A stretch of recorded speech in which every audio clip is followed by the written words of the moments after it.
Alright, hello everybody. This is going to be a tutorial on how to set up your Synology NAS as a web server. This means you'll be able to host a website directly from your own home for very cheap.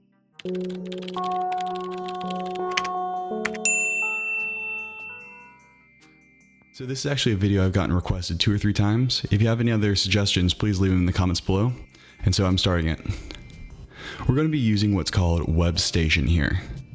And this is not going to be about actually how to create your website. We're actually just going to be using a very basic index.html site, but we're going to be talking about how to actually host it using Synology.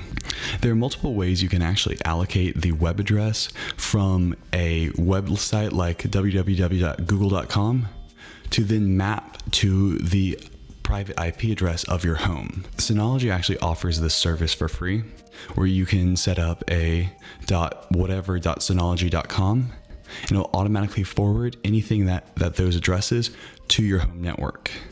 This is the way you can use those external logons, and so that's what I'm going to be using here. If you already own a domain, Synology also has services for that, but that's out of the scope of this video. Alright, so Synology's actually made it fairly easy to host a website. First, we're going to go into our Disk Station Manager. That's the web interface for your Synology, and it's how you've been interfacing it this entire time. So once we're in DSM, we're going to go to Package Center. This is where you can download all of your apps. And we'll just go ahead and search for web hosting. Alright, so here it is. We're going to install WebStation. And it's going to take a minute. Alright, so now that we've downloaded WebStation Viewer, let's go ahead and open it.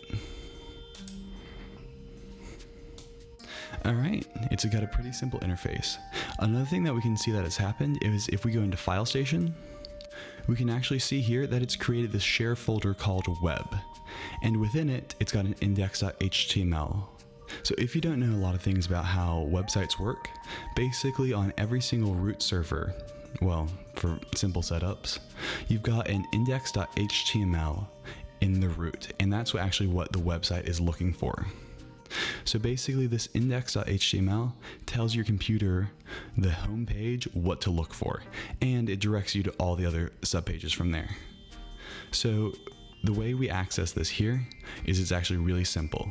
We're just going to type in the IP address of our NAS, which can be found here in the bottom right hand corner under the IP address. So let's do that. Alright, as we can see here, we have this web page, and that's actually what's opening up the index.html.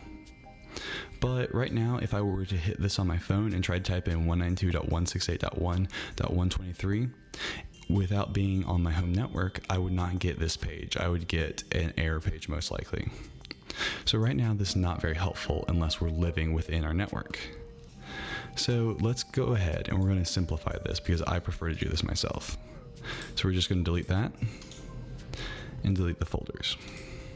Alright, so we're actually just going to access this on our local computer so we can edit it more easily, especially with text documents. If you don't know how to do this, I've already created a video for it, so it's right up here.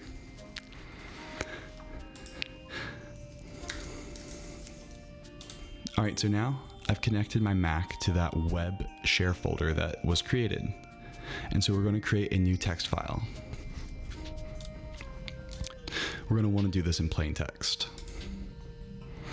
And so we're just going to type in a little bit of very, very, very simple HTML. So if you don't know HTML, don't worry about this. This is really just spawning the simplest web page possible.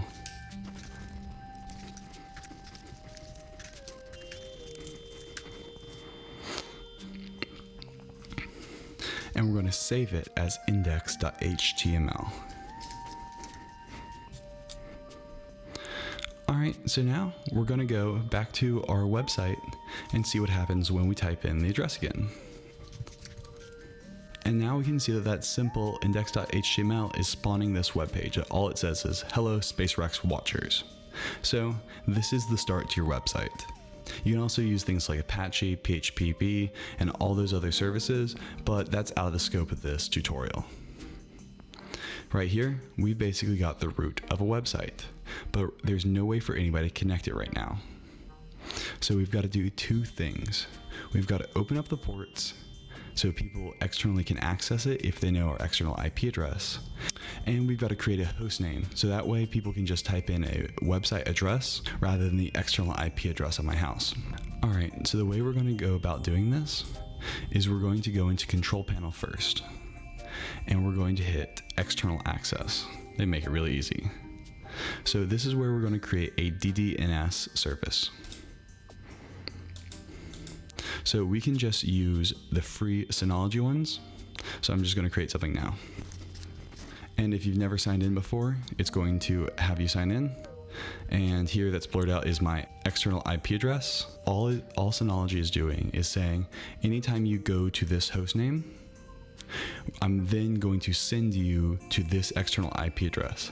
And the nice thing about Synology is if your external IP address changes, your disk station will automatically update this, and so your website will continue to work.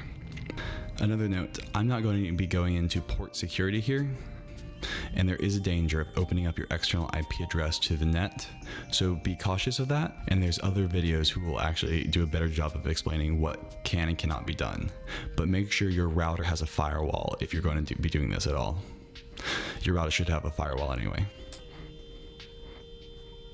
All right, so right now what it's doing is it's pulling that external address. And so now let's see what happens when we go to spacerex.synology.me. Awesome, it worked. We got that page.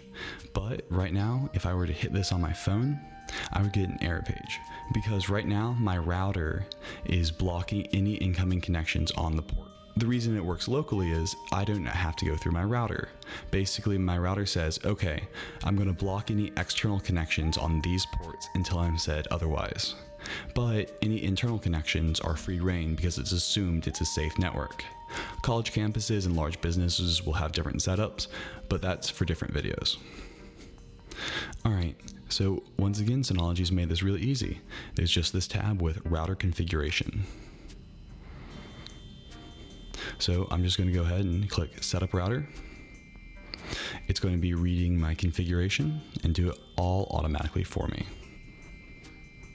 So right now it's figuring out what my router is to make sure that it can work with it. It's a Synology router, so it definitely will be able to. All right, so now my Synology knows how to talk with my router and say, hey, I would like to receive these ports. So now we're going to say which ones we'd like to send, and by clicking Create. There are two ways to do this. Using built-in applications, basically any application you've got will say, hey, disk station, I'm going to need these ports external. Or you can do custom porting. It's way easier just to use the built-in application because it's a built-in application. All right, so now we're going to select which applications we'd like to do port forwarding with. I'm going to choose WebStation, which is the application that's currently hosting our website. So I select both of them and hit Save. Now this can reboot your router depending on your router configuration, so be wary of that. And now after it's created it, it's going to test it and make sure you can ping it. So now is the moment of truth. I'm going to try it on my phone. Well, I just did it on my phone, but you're going to have to trust me because there's no good way to do this. Maybe I'll include a screenshot, but I assume y'all trust me. All right, so yeah, that's really all it took. You can also use other DDNS domains if you've bought your own website, but every single one of those is going to have its own specific configurations. Also, by the way, I am taking this down before publishing this video, so you're not going to be able to find me. All right, I hope this was helpful to you. Subscribe to keep watching, and thanks for watching. Bye.